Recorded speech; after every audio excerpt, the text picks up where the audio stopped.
Comme le disait Faidherbe, les nègres ont un système nerveux très peu développé. De l'armée coloniale à l'armée néocoloniale. Nous sommes de 1830 à 1990. Bonjour à tous, bienvenue chez les fétiches de guerre. Que la paix soit avec vous, mais pas tout de suite, car nous sommes en guerre. Alors, nous sommes en guerre contre notre ignorance, rassurez-vous. Contre notre ignorance d'abord. La suite viendra. Ce document là-haut, vous l'avez sur le groupe Telegram Les Fétiches de Guerre. Et pour accéder au groupe Telegram Les Fétiches de Guerre, eh bien vous avez le lien Telegram sur ce profil TikTok. Ou sur la chaîne YouTube des Fétiches de Guerre. Alors de quoi s'agit-il? Il s'agit de cette manière qu'a toujours eu la France et l'Europe en général de nous mépriser, de nous utiliser contre nous-mêmes. Bien. Je vais donc démarrer la lecture. Racisme et discrimination, nous sommes en 1914.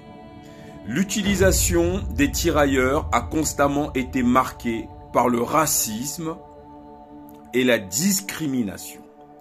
Quoi qu'en disent certains historiens, leur utilisation comme troupe d'assaut pendant la Première Guerre mondiale était justifiée, écoutez bien, était justifiée par leur prétendue incapacité à ressentir la peur par anticipation. En gros, nos anciens étaient incapables de ressentir la peur par anticipation. En gros, ils étaient tellement cons qu'en fait, ils étaient incapables de ressentir la peur. Ils étaient juste capables de vivre la douleur. Mais savoir que là, il y a un danger, non. Pour les Blancs, nos anciens n'avaient pas de cerveau. Mais écoutez la suite. Leur utilisation comme troupe d'assaut pendant la Première Guerre mondiale était justifiée par leur prétendue incapacité à ressentir la peur par anticipation. On parle de troupes d'assaut ici, c'est une façon polie de dire on les envoyait en première ligne. Voilà. Ils étaient vraiment la chair à canon. Voilà. Donc, leur incapacité à ressentir la peur par anticipation du fait, comme l'écrivait déjà Faidherbe, d'un système nerveux très peu développé.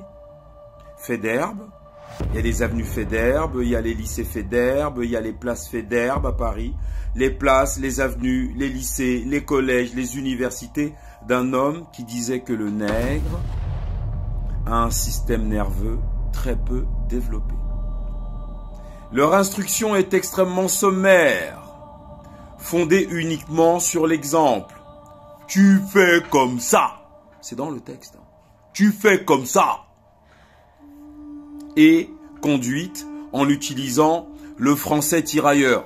Vous avez des exemples de français tirailleurs sur cette chaîne. Faut aller voir les autres vidéos. On appelait ça le français tirailleur, exemple de français tirailleur, pour leur faire dire ces trois tirailleurs sont bons. On leur enseignait ça, tirailleur 3, y'a bon. Voilà, ça c'est le français tirailleur. Voilà. Ou, comme disaient les Français, le français petit nègre. Voilà. Y'a bon, banania. C'est dans le texte, je suis en train de lire. Toujours en guerre en 1939. En 1939, on enseignait une langue française dégradée aux Noirs. Vous comprenez maintenant pourquoi dans nos villages, nos anciens parlaient un français bizarre. Bien. Leur carrière est limitée au grade de capitaine et souvent bloquée avant. À grade équivalent, c'est bien sûr l'officier blanc, français, qui conserve le commandement. La discrimination et le paternalisme jouent à tous les niveaux de la vie quotidienne, comme ont pu en témoigner ultérieurement certaines personnalités telles que Ben Bella. Oui, parce qu'il y avait aussi les chameaux du Nord. Alors, pendant la guerre de 1914, les tirailleurs n'ont pas de permission, à la différence des soldats français. Les tirailleurs noirs ne peuvent retourner au pays d'où certaines sont parties depuis 7 ans. Je vous explique. On vient chez nous, on vole nos enfants, nos jeunes hommes, et on les emmène en France pour qu'ils participent à une guerre en première ligne comme chair à canon. Une guerre qui n'est pas la leur, ils n'ont rien demandé les mecs. Mais ils sont là, voilà. On leur enseigne un français dégradé, c'est normal. Ils ont un système nerveux qui est très peu limité, qui est très peu développé.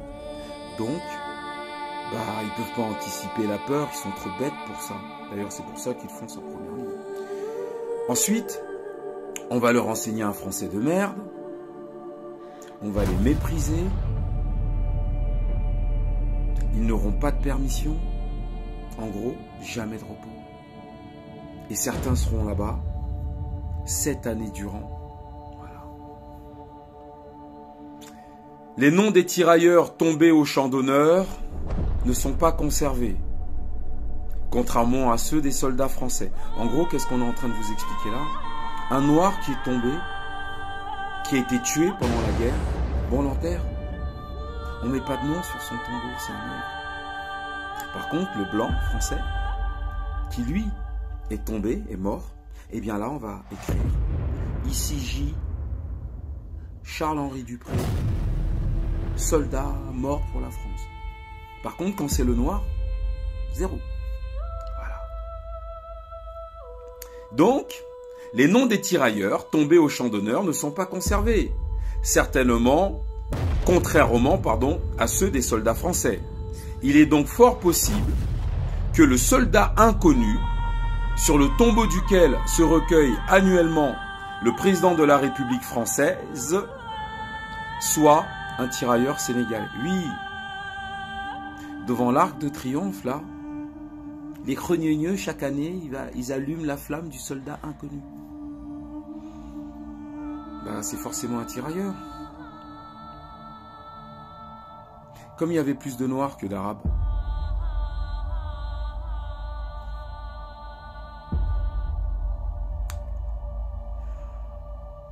Alors expliquez-moi, c'est le pays des droits de l'homme, naturellement. Voilà. Je pense qu'on va en arrêter là. Alors, faut demander ce document sur le groupe Telegram des fétiches de guerre. Il faut le lire, ce truc. On a des frères qui sont tombés en dépression, qui sont mis en arrêt de travail. Je vous ai lu un tout petit extrait, je n'ai pas voulu être trop violent. De toute façon, on est déjà tellement cons, nous, les Noirs, c'est un truc. On comprend rien, on connaît rien. On singe les Blancs, on est leur clone. La démocratie, le multipartisme. Je pense qu'on est des cons. Qui va peut-être commencer à combattre cette bêtise qui est en nous. Donc, sans les lumières du passé, le présent est un mensonge. À très bientôt chez les fétiches de guerre.